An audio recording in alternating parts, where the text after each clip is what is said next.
In Retro Game of the Week, we dive into our game library and pick out a classic to see if it still holds up today. Let's grab a controller and play some retro games.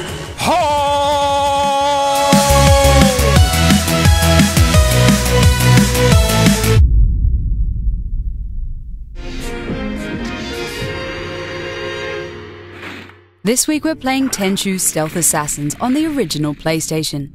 This game from 1998 continued the stealth craze set by Metal Gear Solid. But instead of a gun-wielding spy, you played a ninja in Feudal Japan. The lack of a gun did not make you any less deadly though. At the start of Tenchu, you had to choose between the strong Rikimaru or the quick and short Ayame. The game started with you doing a series of unrelated missions for your clan. I don't care what. This message is getting through. After a while, a story began to develop as a demonic sorcerer kidnapped a princess. It soon became apparent that he too needed to die in a terrible way. Mayo, shut up and tell me where Kiku is. The story was pretty bad, and the terrible voice acting only made it worse. So, the mice come out to play. That means you get to play too. Except for Rikimaru, he actually sounded convincing. What? Who are you? I'm here to avenge all the innocent people you've hurt. Somebody help! But you didn't play Tenchu for its story. You played it to get the highest possible score on each level. In order to get a good rating, you had to be as ninja-like as possible. Stealth kills and moving undetected were the preferred methods of play. Both characters controlled well, making it a breeze to silently kill enemies.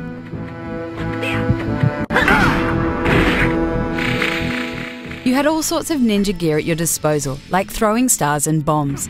The grappling hook was the neatest item, as it allowed you to quickly dart up to rooftops and stay out of sight. Stealth gameplay was still very innovative in 1998, and it made playing Tenchu a whole lot of fun at the time.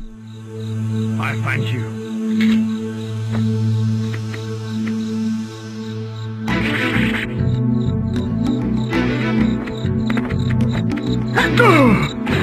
The other side of Tenchu's combat revealed itself when you were spotted by an enemy. Just like Metal Gear Solid, enemies would go into an alert mode that would cool down over time. While it was easier to escape, you could also face your enemies head-on. This resulted in an exciting sword fight where a single slash could kill you. Mastering combat was essential as you needed the skills in a whole bunch of different boss fights. I have orders to kill you.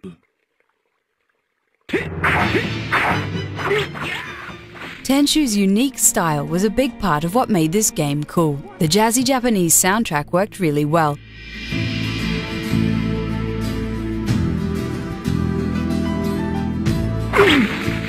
And the dramatic sound effects came straight out of vintage kung fu movies.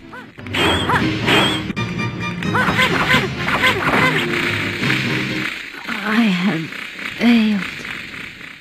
The designers were also really smart to let all the missions take place at night. The darkness was a great way to hide the short draw distance caused by the PlayStation's limited graphical power. This is also one of the first games with motion capture animations, and it made the executions that much more awesome to look at.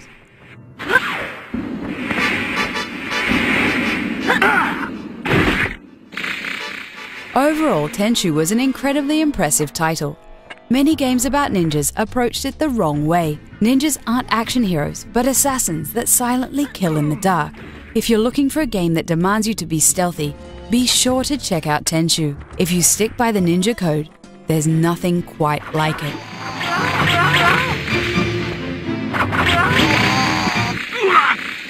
My money!